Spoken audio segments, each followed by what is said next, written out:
From Montana's news leader, this is the MTN 530 News.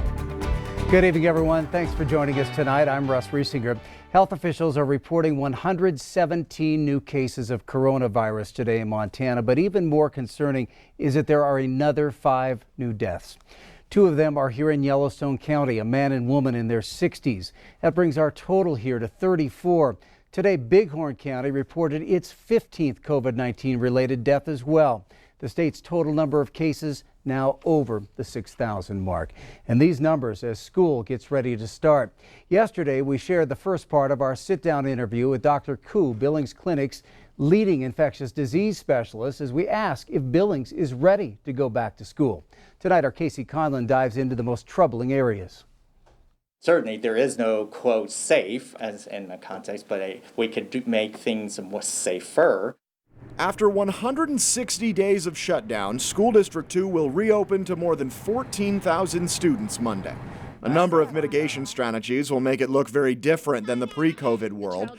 But are they enough, especially in high traffic areas like hallways? We could try to stagger classes so that the density, the number of students going through the hallways would be not as great.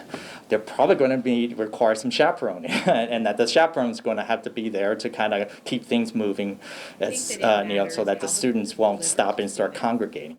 Dr. Koo stresses it's those social acts of hallway life that are the real dangers. Is it likely that someone just who was sick walking past you, will you get it? No. So it's really that physical getting up close with your friends and such, and very, very close density. That's the thing that we're trying to modify. All kids and staff will be required to wear masks inside SD2 buildings, but that's very difficult in some classes, like choir, and impossible in others, like band. In this situation, certainly try to spread out the musicians and the singers of as far apart as possible. There's been some discussion about individual plexiglass barriers with each other. We even entertain the idea of, can we just do it outside? Certainly that's an option. You have a lot more space and you can be able to do a little bit more of that. But of course, then that kind of affects the experience, obviously, where you're not going to be able to hear it very well. And having a barrier, you're just blocking the sound as well as the droplets. So there is a trade-off. Sports bring up the same questions. COVID-19 is mainly spread through respiratory droplets, which are significantly more prevalent on the field or court than everyday life. The truth of the matter is, I don't think that there is any great way we can do it. It comes down to degree of the risk that we're willing to take in order to participate in these sports. Certainly, it's easy for me to say, no, you shouldn't do it. But I think I understand that many of these students participate in these extracurricular activities for a variety of reasons, and a lot of it also play a role in enrollment into colleges. So I try to offer the best mitigation strategies available, and sometimes there isn't. There is no safe, only safer. That's what most arguments come down to in this post-COVID world. For Dr. Koo, the question of if schools should reopen can't be thought of in black and white. It's easy to say, if we're going to try to prevent, an outbreak, yes, we should keep the schools closed. But I think that it's now coming down is that we have to weigh the risk and the benefits of doing that. Public schools offer many other services to children that are now readily available at home. We need to recognize that there are going to be risks. It's not going to be perfect, but the community has to contribute into keeping schools as safe as possible. That was Casey Conlon reporting. Again, School District 2 will reopen to in-person instruction Monday. For the 2,300 students who've chosen to stay with remote learning, they'll begin classes on Friday, August 28th. Students at Laurel Public Schools return to classes today. Besides COVID-19 preparations, Laurel Middle School has been partially repaired after a pickup truck crashed into the front entrance nearly 2 weeks ago. Q2's David J. has more on the plans for in-person and online classes in Laurel. They could see me and what's coming up on the board, or just the board, and they could hear my voice. for the kids that are at home. Teachers at Laurel High School get ready for the start of the school year. Kids need to see their teacher teaching in the classroom. And the ones that are choosing the online, I think that's best for their family, and we absolutely respect that. And I think it's important that we provide a quality online experience as well. Laurel School Superintendent Linda Philpola says about 300 out of the district's 2,000 students, or about 15%, have chosen online classes. The numbers in the high school, a little bit surprising. They were not as high as we expected them to be. If you think about that, high school kids are very social. They want to be around with their friends, and that's an important part of being in school, is that social aspect. Almost 2 weeks ago, a truck crashed into the entrance of the middle school. Repairs are being done and everything should be ready for kids to come back to class. We're just thankful that, the driver was okay.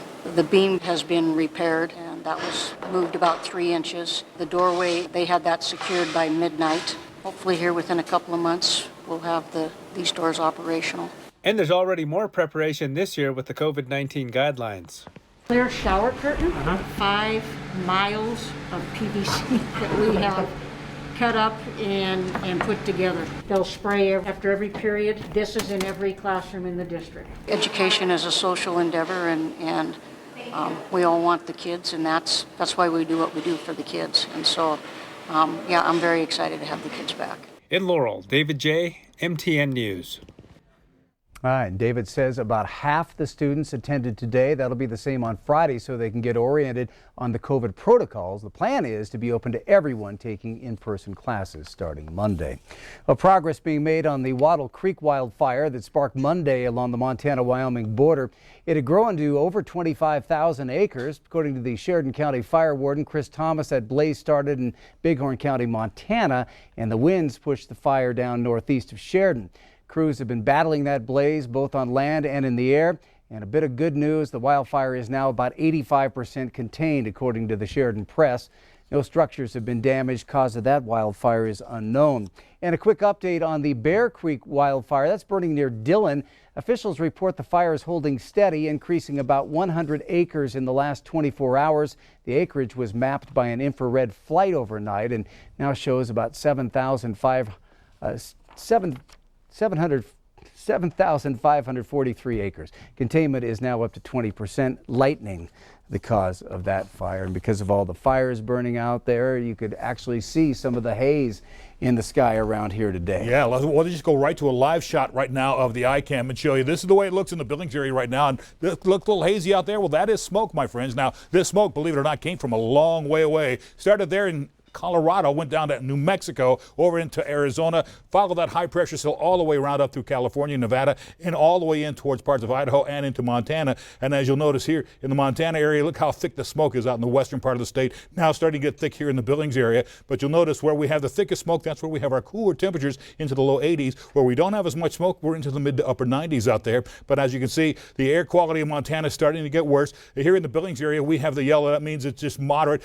People who are sensitive to smoke should not spend a prolonged period out there. But over there in the southwest corner of the state, it's just flat unhealthy for sensitive groups, those who have all sorts of asthma or things like that. They should not be outside because the smoke is that thick. We'll have the rest of your forecast in a few more minutes. Russ? Thank you, Bob. As firefighters from across the United States battle dangerous wildfires burning throughout the region, they are faced with another risk this year, COVID-19. An outbreak through camp could easily have a ripple effect and put the crew's mission in jeopardy.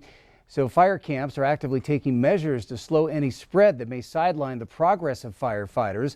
Officials say even the smoke in the air, which makes breathing already hard, can make firefighters more susceptible to COVID. At the Bear Creek Fire Camp, there are supplies ready to go and even an isolation tent set up to test a sick firefighter. This year, being in a COVID environment, we have quite a lot of exposure equipment and hand sanitizers and wipes, and we're just working to keep a healthy environment and keep the firefighters healthy and working. Officials say the worst case scenario is multiple outbreaks, which could hinder the nation's ability to respond as wildfire season peaks. Tonight, Billings City leaders are hitting the ground to talk public safety in a series of presentations regarding the upcoming public safety mill levy vote. Starting at 6:30 tonight, city leaders will set up under the South Park gazebo to break down the numbers and answer questions. If approved by voters on September 15th, that levy would generate $4 million in new money for the city. 2 more presentations are scheduled for next week. starting at 7 inside Amend in North Parks. And for more information on that levy, you can search Billings City Council at ktvq.com. Up next on tonight's Q2 530 News, things may look a little different at this year's U.S. presidential conventions because of COVID. That hasn't changed the excitement, though, for one MSUB college student. We'll share his story. And in sports, Scott checks in with West High's soccer girls as they weigh in on their chances to repeat.